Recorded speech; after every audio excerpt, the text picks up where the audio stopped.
Alors tout d'abord, pour commencer, pour ceux qui ne vous connaissent pas trop, vous êtes donc lieutenant-colonel des sapeurs-pompiers, c'est bien ça? Oui, c'est ma profession depuis mon plus jeune âge. Fier, je suppose, quand même, il faut. C'est une profession où on aime l'empathie avec les gens, le soin de l'autre, l'attention aux autres. Et depuis l'âge de 12 ans où j'ai commencé à l'école des jeunes sapeurs-pompiers, de fil en aiguille, pompier volontaire, puis une carrière d'officier de sapeurs-pompiers, j'ai toujours eu le goût du bien commun et de l'apport de ce que je pouvais faire par rapport à la santé des personnes notamment.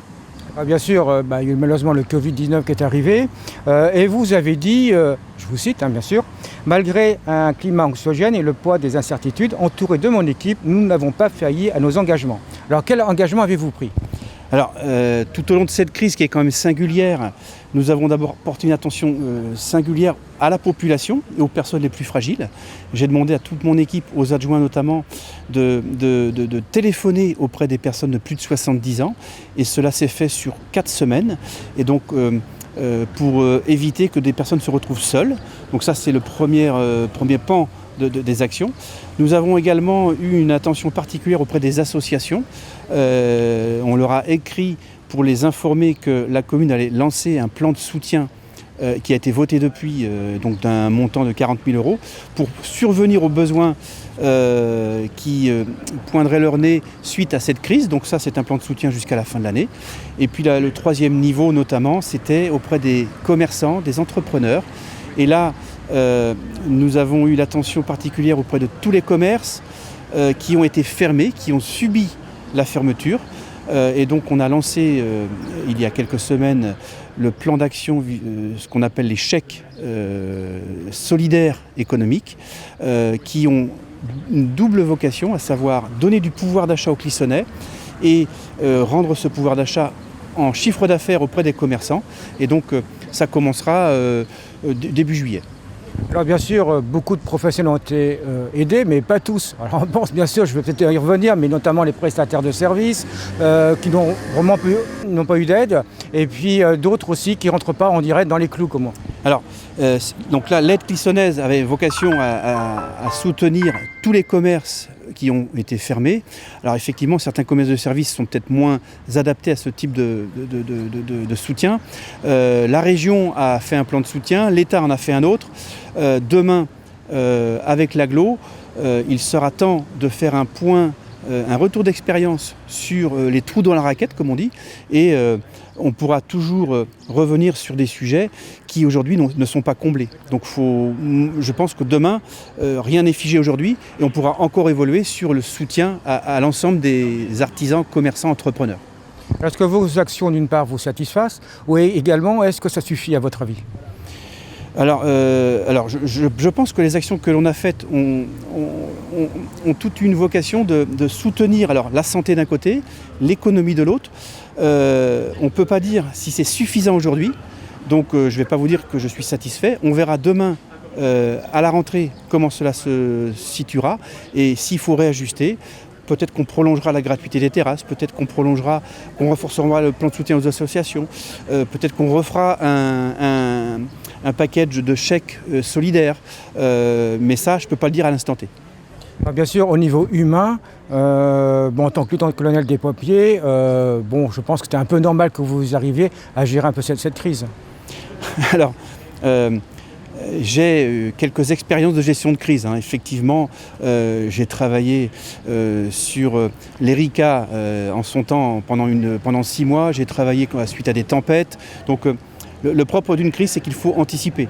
Donc, avec l'équipe, avec les services de la ville, nous anticipions au maximum de ce que nous pouvions et on a essayé d'agir au plus près des citoyens et une des meilleures anticipations à notre sens, c'est l'acquisition des masques auprès de la manufacture de Clisson, entreprise clissonnaise, et c'était d'une part répondre à la pénurie des masques, où on voit bien qu'il y a eu un gros problème d'approvisionnement.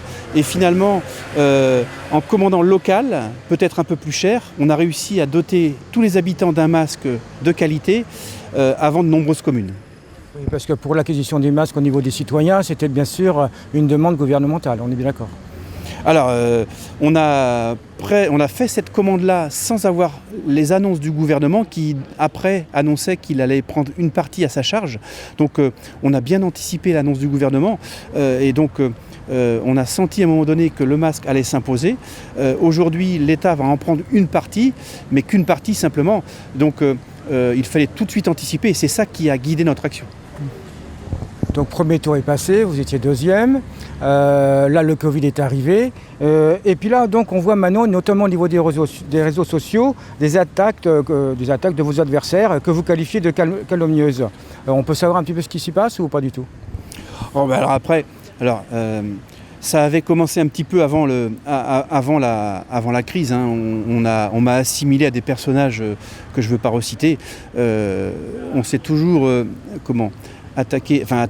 notre sujet, c'est le fond et c'est les idées. Alors effectivement, les réseaux sociaux font émerger des avis, des remarques de citoyens plus ou moins engagés. Je ne préfère pas relayer ces sujets-là aujourd'hui. Alors s'ils sont calomnieuses, pourquoi vous ne faites pas une attente en justice, porter plainte, etc. Je l'ai fait pour le premier sujet de pré-campagne et l'affaire a été classée. Le deuxième plus virulent, là vous dites rien. Je me garde le droit toujours d'ester en justice, mais ça peut se faire dans le temps a posteriori. Donc aujourd'hui, ce n'est pas le sujet. Je garde tous ces éléments-là pour moi. Donc suivant l'adage qui ne fait rien consenti, là, ce n'est pas le cas. Qui ne fait rien consent? Non, je ne consens pas. Mais simplement, je ne veux pas donner plus d'écho à ce type d'expression. Alors après, dans votre prospectus que vous avez donc distribué à la ville, vous dites que les finances de la ville sont saines, c'est vrai? Eh bien, écoutez, le compte administratif a été validé au mois de mars et les orientations budgétaires sur lesquelles on a pu s'exprimer, finalement, les finances ne sont pas contestées par nos oppositions. C'est simplement l'orientation qui est donnée qui peut être contestée. Aujourd'hui, on a un autofinancement de 1 700 000 € et quand je discute avec d'autres collègues maires du vignoble, on n'a pas à rougir de cet autofinancement et finalement, en fin de mandat, avoir cet autofinancement-là, c'est aussi positif pour la relance économique à laquelle on devra participer. Alors, sauf erreur de ma part, quand même, au niveau de l'endettement, on est passé de 4 millions à 8 millions, c'est ça? Un peu moins de 8 millions, mais de manière conjoncturelle, et ce n'est pas du tout structurel. Ce qu'il faut bien entendre, c'est que ce qu'il faut comprendre, c'est le nombre d'années que l'on met à se désendetter. Et aujourd'hui, on est à 4 années 17 pour se désendetter des 7 900 000 € de dette. Donc c'est juste, il faut être serein par rapport à ça, parce que les règles budgétaires nous autoriseraient à aller jusqu'à 8 ans de désendettement. Donc on a encore de la marge. Il n'est pas question de s'endetter plus, mais en tous les cas, cet endettement-là ne doit pas faire peur. Très bien. Donc après, la salle multifonction. Alors là, on en entend de toutes sortes.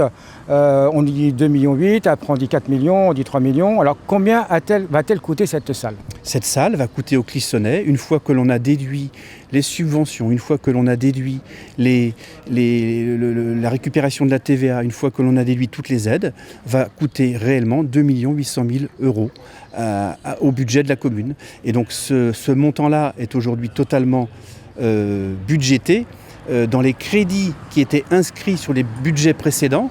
Et donc, il n'y aura pas d'endettement supplémentaire par rapport à la question précédente pour la ville de Clisson. L'ensemble est totalement financé à hauteur de 2,8 millions d'autofinancement pour la commune. Oui, parce que sur TVC Bremen, vous avez dit il n'y a pas très longtemps, c'était 4,4 millions, je crois. Alors, ce que je vous dis, c'est que les 2,8 millions que la salle va coûter in fine à la commune, 2,8 millions. La commune va débourser 2,8 millions de ses fonds propres. Parce que les subventions, c'est sûr, on va les avoir. On en a encore eu récemment de la part de l'État à hauteur de 150 000 €. La dernière qui est arrivée il y a quelques jours. Alors sinon, je crois qu'au niveau du fonctionnement, il y aura un déficit assez important. A priori, c'était parti sur 100 000 € par an. Est-ce que c'est vrai? Est-ce que c'est pas vrai? On sait de toute façon, toutes ces salles coûtent quand même relativement cher. Alors, ces équipements-là, comme beaucoup d'équipements publics, ne sont pas là pour faire du bénéfice. Hein. Quand on fait une piscine, ça a un coût. Quand on fait une salle de sport, ça a un coût. Et quand on fait une salle multifonction, ça a un coût. On a déjà des réservations. Donc, on aura plusieurs dizaines de milliers d'euros d'utilisation privée qui compenseront une partie de ce budget-là. Et là aussi, dans le cadre des économies que l'on a pu faire sur le fonctionnement global du budget communal, c'est totalement assumé et il n'y aura pas de dérive par rapport à ça.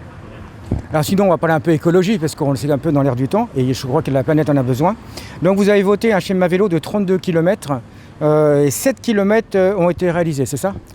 C'est ce qui a été fait sur le mandat précédent. Donc quand on dit 7 km, il y a le Nidois, c'est pas un côté, on compte les deux côtés. Donc c'est pour ça que ça double les liaisons. Et donc on avait voté il y a déjà 3 ans, en 2017, le schéma global de 32 km, donc avec une ambition de le faire sur plusieurs années. L'objectif aujourd'hui est d'accélérer le pas, en lien notamment avec la rénovation des routes et des trottoirs de la commune, pour aller plus vite sur ce schéma vélo, pour laisser un peu plus de part aux modes actifs. Parce que 7 km, on trouve que c'est pas beaucoup, on va dire, en 6 ans, quoi. Ah bah, c'est pas beaucoup, mais c'est un début. Et je le répète, il n'y avait pas de schéma vélo avant. Donc avant, on n'avait pas de vision. Aujourd'hui, on a une vision claire qui peut être réajustée, parce qu'un schéma reste un schéma. Et ça, on travaille avec l'agglo sur le sujet. Donc il y a des liaisons qui sont de niveau intercommunal, il y a des liaisons qui sont communales. Et l'ensemble devra être réalisé. Pour ce qui concerne Clisson, on s'engage à ce que ce soit réalisé dans les 6 ans. Toujours dans la lignée écologique, l'agenda 21, 175 actions. Ça fait beaucoup, non ? C'est bien ? Alors, c'est ce qui a été partagé quand on a réalisé cet agenda-là. Donc, ce plan d'action a été réalisé à partir des expressions des citoyens qui ont participé à la réalisation de cet agenda 21. Donc, il y en a 175 au total. On a un plan sur 4 ans qui a débuté il y a 1 an et demi. Et donc, l'ensemble des 175 actions est commencé, engagé, réalisé. Et donc, ça concerne la biodiversité, ça concerne l'effet de serre. Quand on parle de vélo, c'est pour diminuer l'effet de serre. Ça concerne la protection de la nature. Et puis demain, on devra travailler avec l'agglo sur notamment le plan climat, air, énergie, où l'ensemble de nos bâtiments devra être beaucoup moins consommateur d'énergie. Et ça, c'est un grand axe qu'on a déjà engagé, notamment avec l'éclairage public que l'on a totalement transformé. Alors donc les 175 actions ne sont pas terminées, on est d'accord ? Elles sont engagées, certaines sont déjà réalisées, mais elles seront toutes terminées dans 2 ans et demi. Alors après un petit clin d'œil, vous dites concernant Franck Nicolon, je vous cite, le maintien d'une flotte de véhicules polluants lorsqu'il était effectivement adjoint au maire. Alors je voudrais savoir qu'est-ce que vous insinuez pour ça ? Alors aujourd'hui les véhicules polluants, c'est les véhicules qui émettent des gaz à effet de serre, donc qui sont à base d'hydrocarbures. Et c'est pour cela que quand on est arrivé, on a acquis dans un premier temps 2 véhicules électriques. Et aujourd'hui, on est rendu à 5 véhicules électriques. Et puis, on a engagé avec le personnel un plan de mobilité, on va dire, active, pour qu'ils puissent se déplacer entre les sites communaux avec des vélos à assistance électrique. Alors vous roulez bien sûr en électrique, monsieur le maire ? J'ai une voiture électrique. Et puis, j'espère un jour avoir un vélo électrique parce que pour se promener à Clisson, il y a des montées qui sont un peu plus dures et donc c'est bien d'avoir le vélo électrique. Donc toute l'équipe aussi est bien entendu en véhicule électrique. Alors là, tout à chacun achètera... C'est pour savoir si c'était polluant ou pas, quoi. Non, mais alors ça après, c'est aussi une volonté personnelle de l'avoir moi à titre personnel, mais on a beaucoup d'élus qui viennent en vélo, qui se baladent en vélo. Voilà. Donc plusieurs fois, donc, vous avez manqué un petit peu à votre parole, ce qui est un peu peut-être normal pour les gens qui dirigent. Je voudrais savoir un petit peu comment est-ce que vous allez pouvoir donner confiance à certains Clissonnais. Alors, je ne sais pas à quel sujet vous faites allusion, mais il y a des fois, effectivement, on dit des choses et puis on a peut-être un peu de mal à les réaliser. Mais ce n'est pas, pour ce qui me concerne, un manque de parole. C'est plutôt des difficultés peut-être à réaliser la chose. Et peut-être qu'en termes de message et puis de réception de certains habitants, des fois c'est difficile de pas aller d'aller au bout ou de ne pas arriver. Et donc... moi, quand je m'engage, j'essaye d'aller au bout. Il y a sûrement des sujets où on n'a pas pu aller au bout, mais il y a toujours une bonne raison. Donc, un coup, c'est un problème financier. Une autre fois, ça va être un problème que c'est pas de la compétence propre de la commune. Donc, il faut qu'on explique sans doute un petit peu mieux les choses pour que nos citoyens comprennent que dans les demandes qui sont formulées, de temps en temps, on ne peut pas répondre à tout de suite. Oui, maintenant, ça ne faudrait peut-être pas forcément promettre aussi. Comment dire, entre l'engagement et la promesse, effectivement, il y a une différence. Mais il y a toujours une difficulté à dire les choses, à faire les choses. Et on essaye que l'écart soit le plus petit possible entre ce que l'on souhaite faire et ce que l'on réalise au final, ou ce qu'on ne réalise pas, justement. Alors moi, je vous parlais quand même d'un exemple. Par exemple, au niveau sécurité, bien sûr, c'est normal, vous faites très attention en tant que lieutenant-colonel, mais pas que. Genre, par exemple, la rue dans les manifestes, au niveau de la communauté de communes, il y a toujours plein de voitures sur les trottoirs. On vous a demandé de faire un peu quelque chose, vous n'avez pas fait. Alors pourquoi, par exemple? Ce sujet n'a pas été oublié.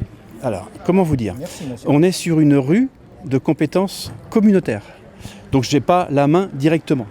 Ce qui est engagé, prévu, réfléchi, et peut-être qu'il faut qu'on revienne plus vers les commerces, les activités qui sont sur le terrain, l'extension de la zone va faire qu'il va y avoir des changements. Et donc, entre But et Biocop, il est prévu de faire des aménagements. Et ces aménagements-là doivent pouvoir intégrer les problèmes de vitesse, de stationnement qui empêchent le cheminement. Et c'est un sujet qui avance, sans doute pas assez vite, mais qui avance. Alors moi, je parlais également du virage au niveau de la communauté de communes, où là, on est obligé de marcher sur la route sans aucune visibilité. Oui, donc c'est bien ça. Le sujet va être pris en compte avec l'aménagement du carrefour et l'intégration des cheminements piétons et vélos. Alors, ce qu'on entend un petit peu autour de nous, c'est que vous avez des fois peut-être un peu de mal à vous imposer, notamment par rapport à ce genre de problème. Ouais, sur ces sujets-là, il faut toujours concerter. Il n'y a pas de solution miracle. Quand on fait un aménagement sur un carrefour qui se traduit par un plateau de ralentissement, avant d'arriver là, il a fallu discuter. Quand on fait une chicane, c'est de la même manière, ça se fait pas, c'est pas automatique. Et donc il y a beaucoup d'expériences qui sont opérées pour après les rendre pérennes. Donc ça met un certain temps. On pourrait d'autorité dire je mets toute la commune à 30. Mais je préfère y aller progressivement. Et puis finalement, quand on regarde les statistiques, nous sommes devenus ville prudente. On a eu le premier niveau du label. Les statistiques d'accidents ont été regardées et on n'est pas une ville très accidentogène. Alors maintenant, pour conclure, qu'est-ce que vous nous proposez effectivement pour le futur mandat, si vous êtes élu bien sûr? Alors, sur le futur mandat, donc on a 63 projets. Chacun a pu les découvrir au moment de la campagne. Aujourd'hui, ce qui est sûr, c'est qu'il va falloir qu'on se questionne sur ces 63 projets avec l'effet de la crise. Donc, à la rentrée, il sera fait un état des lieux des conséquences de la crise, tant sociale que économique, qu'auprès des associations. Et on ajustera peu ou prou le plan d'action qu'on a déjà engagé et on se questionnera sur l'ensemble des projets municipaux pour reprendre des priorités nouvelles. Ce qui est sûr, c'est qu'aujourd'hui, il y a deux priorités qui sont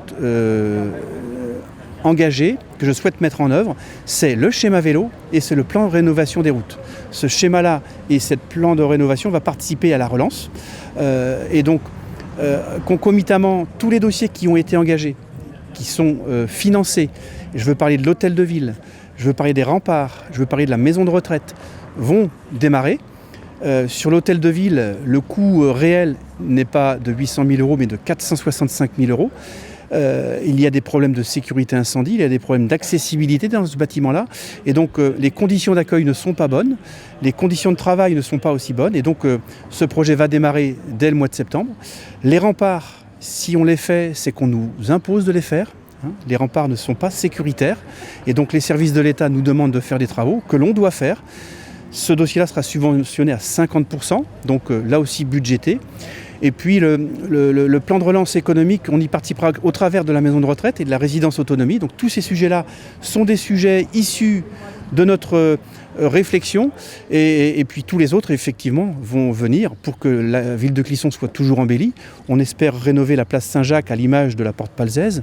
On espère rénover le complexe sportif du Val-de-Moine. L'école, le Jacques Prévert, doit d'une manière novatrice, intégrer toutes les problématiques de transition écologique, que ce soit sur la consommation des bâtiments, que ce soit sur le traitement des eaux. Et donc demain, l'école Jacques Prévert sera totalement rénovée. Voilà, il y a beaucoup de choses à dire. Et donc l'ensemble de ces sujets-là, demain, vont nous faire réfléchir pour revoir nos priorités après la crise. Mais je le répète, notre projet, dans sa structure, reste le même. Donc on peut vous faire confiance. C'est ce que je souhaite et on verra le résultat le 28 juin.